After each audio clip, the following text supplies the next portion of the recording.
What is good, everybody? Welcome back to the NA Pro Report. My name is Melocrit, here to bring your weekly coverage of the biggest players and the biggest plays in North American Free Fire. We are officially at the halfway point of our group stage for Season 2 of the Free Fire Pro Series. It was a banger set of games. If you missed them, definitely go check out the VODs and make sure you don't miss any more of these games. The games were really top-notch quality and the players are playing out of their minds. So much so that we're going to be covering every one of those game days day by day to see who the big winners were and what the standout performances were. At this point, we've had every team face every other team in a 12-team lobby at least once, and we're going to run it back over the next 2 weeks once again to see which teams end up at the top qualifying directly for the finals, which teams end up in the LCQ, the last chance qualifier, and which teams will be eliminated from the tournament. Let's get rocking with the week 2 games, starting off with day number 4. Day 1 of week 2, we had Team 999 really heating up their weekend to what would end up being a really hot weekend. We will talk about that later, but Team 999 finally showing up, our top qualifiers from the open qualifier, really just dominating, finally showing up in the group stage and putting up some wins. DN Esport, a squad that we haven't really talked about. They haven't had the spotlight very much, but they definitely had the spotlight on day number 4, picking up 2 Booyahs of their own. And rounding out the winners for day number 4, we had USA and Virus Gaming picking up wins as well.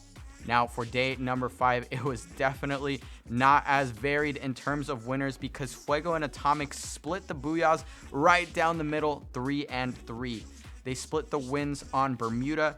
Atomic took down Kalahari and Fuego cleaned up both games on Purgatory. So really dominant from both of those squads, definitely cementing their place near the top of the leaderboard, as we will see a little later in the report. So yeah, day 5, a bit of a wash for a lot of the other squads in the Free Fire Pro Series. And we rolled into day number 6, which was the big day, as Team 999 picked up 3 Booyahs. You heard it right. 3 wins for Team 999, a team that just hadn't found any success earlier in the group stage, just absolutely rolling all of the teams in their lobbies and picking up a lot of kills to make sure that they found their way higher up on the leaderboard, as opposed to, where they were a little bit earlier, not so hot of a start. IT Official finding a win on that day as well. And of course, beside Esports, our returning champions finding 2 Booyahs of their own. But it was definitely 999's day. Let's check out how they cleaned up some of the games across day number 6 and honestly just moved up the rankings at the end of week 2. Just straight up snatching it from him. Jeff should be able to get a second place for Zundel. Oh, we need to hit these shots. Okay. Quick little 360 there with the shotgun. Sent 2 up close in the front lines to get within that range of the time turners and glue walls, and then step 2 in the back lines to play that oversight position. But now, late game, 2 teams to go. 999 looking for that Booyah. Narrowly missed out on it last game. 1 kill and 2 kills. They will take the Booyah, and it's Team 999's 3rd in 4 games. 999. Absolutely beautiful stuff there from Team 999. But it hasn't been enough to vault them into the top 3. They jumped to 5th place, but with a performance like that, they were maybe hoping for more. So we'll see if they can continue heating up. We'll see if they continue giving these top teams a run for their money as we walk into the second half of the group stage. Or truly sprinting right into it. It seems like everything's going so quick. So Team 999, definitely keep your eyes out on them. But we will roll into our top shoutouts from there. Our midseason shoutouts will be the teams that are currently dominating the FFPS, teams you'll definitely want to watch out for, and teams that are already vying for their spots in the grand final of Season 2. So let's go ahead and chat about them. In 3rd place, we have Atomic Esports. With returning champion Abreu, Atomic continues to do what they do very, very well since the start of the tournament, and that is to play deep zone. They are in very great spots very early and able to just hang out in the mid game, poke teams out here, do damage out there. They're really great at just holding the center of these zones, which is getting them very decent placements. Not as many Booyahs as they probably wanted, but still a very respectable amount with kills to match. So Atomic, one of your top teams for sure. Keeping things hot, we've got Fuego. Fuego continues to heat up, especially after that week 2 performance. If there were any doubters, they better have been silenced after what was a crazy week 2. They are currently in second place with tons of kills, currently the most Booyahs out of any team in the FFPS with 6. So making it look really good with their edge sort of style, not quite on the edge, but more inside of the zone on the edge. They are punishing teams that are rotating late and picking up a lot of kills, absolutely farming some of the lobbies in some cases. So again, a team that is finding a lot of Booyahs and a lot of kills to match. Fuego is keeping things hot, and the competition is only going to heat up more and more as we approach the second half of the group stage. Now for our top team. If anyone was surprised, I'm truly disappointed because it's Beside Esports. Our returning champions are at the top of the stack. I can't help but get super excited because this squad is just looking ridiculous, and who is going to stop them? I want to know. I'm sure everyone in the FFPS wants to know. They are doing just so many things right. The way that they play their spots is clinical. They are finding great mid-game rotations. They are finding great end-game spots. Again, a team that isn't finding as many wins as they were in Season 1, but with their adjustments, they are definitely finding a lot of kills to more than make up for those performances. They have plenty of Booyahs 5, in fact, so they're definitely still big winning and currently at the top of your standings.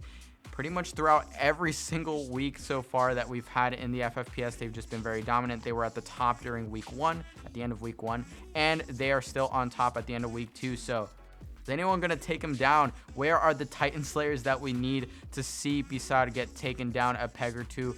We'll have to find out, and someone will have to come along, because if not, they're going to continue this run straight to the finals and try and do the back-to-back for the first time ever, also earning an invite to the World Series, perhaps. I don't know. Don't want to gas them up too much because there is still a lot of play to be had for the FFPS. Of course, we've got 2 more weeks of 3 game days, so a lot can happen. But Beside, man, I expected them to come back dominant, but not this dominant. The rest of the NA team's got to wake up a little bit. And with that, we'll roll into our mid-season call-outs. So definitely going to call some teams out, because there are some of the teams that we definitely like to watch, some teams that are trying some interesting approaches to the game, though not to the best successful stories so far. But let's talk about these teams. I'm not going to cover them too much because I want to shout them out, just give them a little bit of encouragement, and y'all should too, because they made it all the way here from either an open qualifier or back from Season 1, so we know they can play Free Fire. They just got to clean things up a little bit.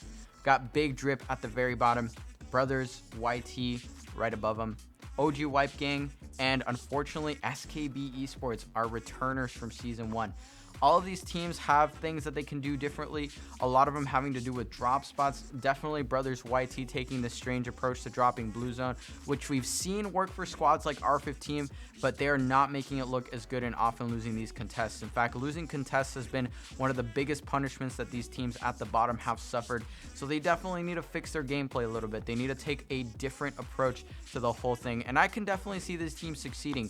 There are 6 game days left for them to make their case and avoid elimination. So currently, if we were to end the season here, these were the teams that would be eliminated. Hopefully that's enough motivation for them to pick it up and really succeed in the second half of the group stage. Before we wrap things up today, I definitely want to shout out some players. We've talked a lot about the teams and the leaderboard and the Booyahs and yada, yada, yada, but we need to shout out the players that are making a huge difference, not just on their teams, but across the FFPS. So starting off with one shout out that was definitely heard many a time during week 2, Mr. T from Team 999.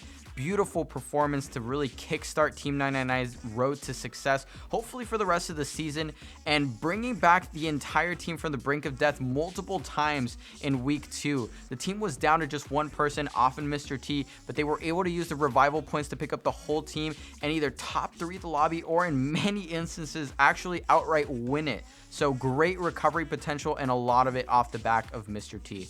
Our top shout out though, and this will come as no surprise to many people who have tuned into the FFPS Season 2 so far, Adiel from Beside Esports. Beautiful, clinical, brutal, the current reaper of the Free Fire Pro Series with 52 kills, your top killer and one of the top performers in the FFPS for sure. Certainly, this team is grateful to have Adiel on the squad because he is destroying people left and right. If you're on the edge, you're going to get bullied. If you're in zone, your team is going to get pushed, and Adiel might be at the front of that charge, ready to take you down with grenades and gunfire galore. So watch out for Adiel. You definitely don't want to be facing them in a straight up 4v4. And one last shout out. This isn't going to be to the players, but actually to the people in the chat, to the people joining us for the broadcast. Thank you all. Thank you to everyone who tunes into the videos. You will make all the difference. I'm sure the players and the teams appreciate it. And we at the FFPS, we definitely appreciate it too. So join us on these broadcasts Fridays, Saturdays, and Sundays for the next 2 weeks of the group stage on YouTube and on Twitch. Of course, after that, we will have the last chance qualifier and the grand finals. So hopefully I'll see y'all in the chat. Definitely go talk some smack. Keep it respectful, but let them know who you're cheering for. I'll see you guys in the chat. My name has been Mellowcrit. Thank you guys for tuning in, and I'll see you all next week.